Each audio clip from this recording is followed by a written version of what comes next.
राधे राधे दोस्तों। आज की कहानी है अनजान सफ़र पर नव्या। तो चलिए प्रारंभ करते हैं। अपनी खिड़की से खुले आसमान को निहारती नव्या तारों में शायद कुछ ढूंढ रही थी। टिमटिमाते तारों में अपने किसी खास को तलाश रही थी।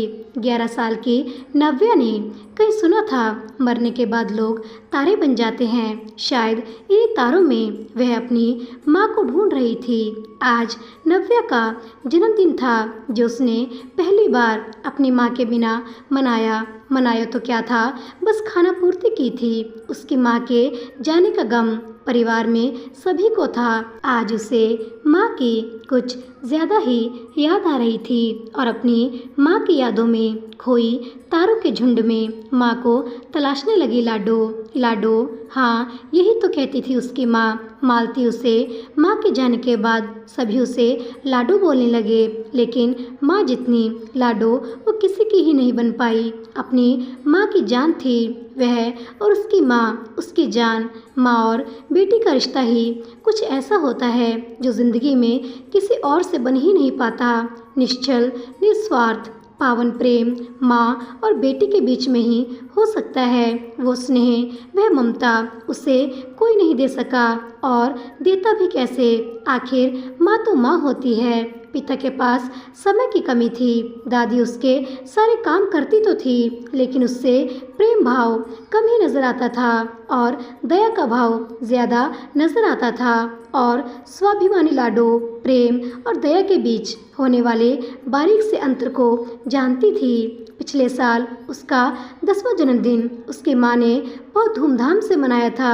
जन्मदिन मनाने के बाद और मेहमानों के जाने के बाद अचानक ही उसकी माँ की तबीयत बिगड़ने लगी। सभी ने सोचा शायद अधिक काम और थकान की वजह से ऐसा हो रहा है। उसके बाद अक्सर ही उसकी माँ बीमार रहने लगी। आमतौर पर गृहिणियाँ अपनी बीमारी को हल्के में ही लेती हैं।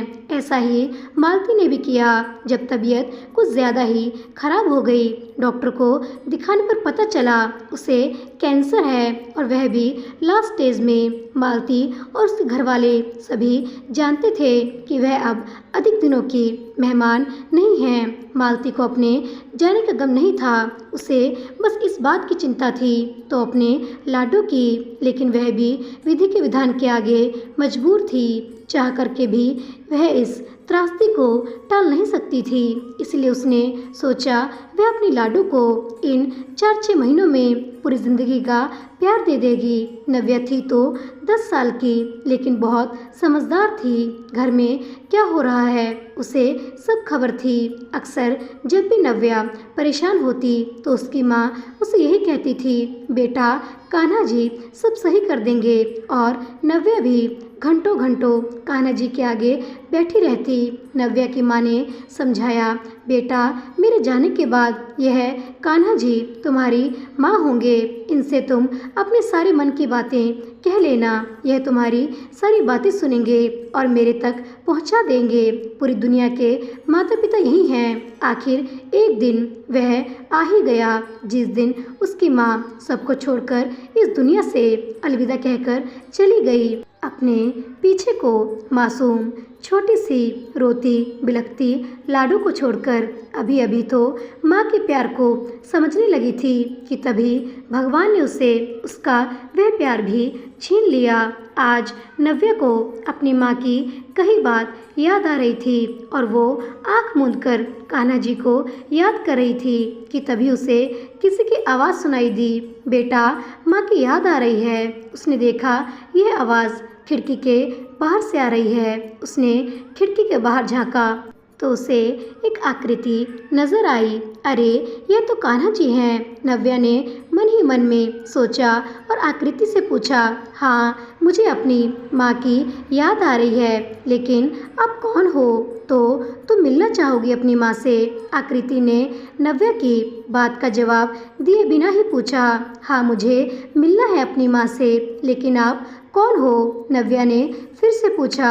मुझे तुम्हारी माँ ने ही भेजा है। तुम अपनी आंखें बंद करो, मैं तुम्हें उनके पास ले चलता हूँ, आकृति ने कहा। नव्या समझ नहीं पा रही थी कि उसे एक अनजान सफ़र में एक अनजान मुसाफिर के साथ चलना चाहिए या नहीं, लेकिन माँ से मिलने की लालसा ने जैसे उसके सोचने समझने की शक्ति ही खत्म कर दी है और वह चल दी एक अनजान सफ़र में एक अनजान मुसाफिर के साथ। थोड़ी देर में उसे आवाज़ आई, बेटा आंखें खोलो। नव्या ने आंखें खोली तो देखा सामने उसकी माँ है। उसे अपनी आंखों पर विश्वास ही नहीं हुआ। उसकी माँ बाहें फैलाए जैसे अपनी आगोश में लेना चाहती हो। वह दौड़कर अपनी माँ के गले लग गई और ज़ोर ज़ोर से रोने लगी। बेटा अगर तुम ऐसे ही रोओगी तो मुझे अच्छा नहीं लगेगा। मैं तुम्हें सिर्फ हंसते हुए देखना चाहती हूँ। तभी उसकी माँ ने कहा। फिर नव्या हंसने लगी और वह बहुत खुश थी। उसने अपनी मम्मी से बहुत सारी बातें कहीं।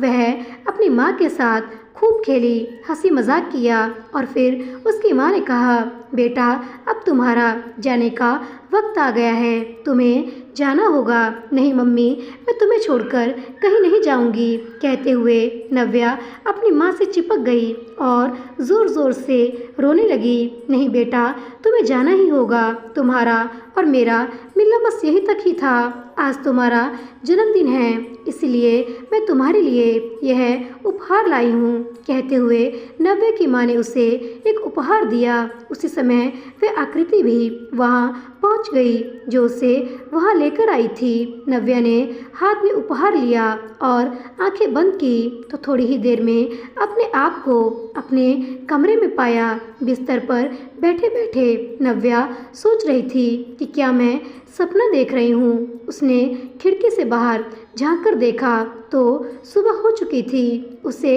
यही लगा कि वह सपना देख रही थी। वह बहुत खुश थी कि सपने में ही सही वह अपनी माँ से मिली तो सही। उसे सारी घटना याद आ रही थी। माँ से गले मिलना, माँ से चिपककर रोना, माँ के साथ ढेरों बातें करना, हंसी मजाक खेलना, उसे सब याद आ रहा था। वह बहुत खुश थी कि वह सपने में अपनी माँ से मिली। तैयार होकर नव्या स्कूल जाने के लिए जैसे ही अपने कमरे से बाहर निकली तभी उसकी नज़र अपने स्टडी टेबल पर पड़ी तो उसने देखा कि वहाँ वही उपहार रखा हुआ था जो उसकी माँ ने उसे बीती रात को दिया था। तो दोस्तों, इस प्रकार हमारी आज की यह कहानी यहीं पर समाप्त होती है।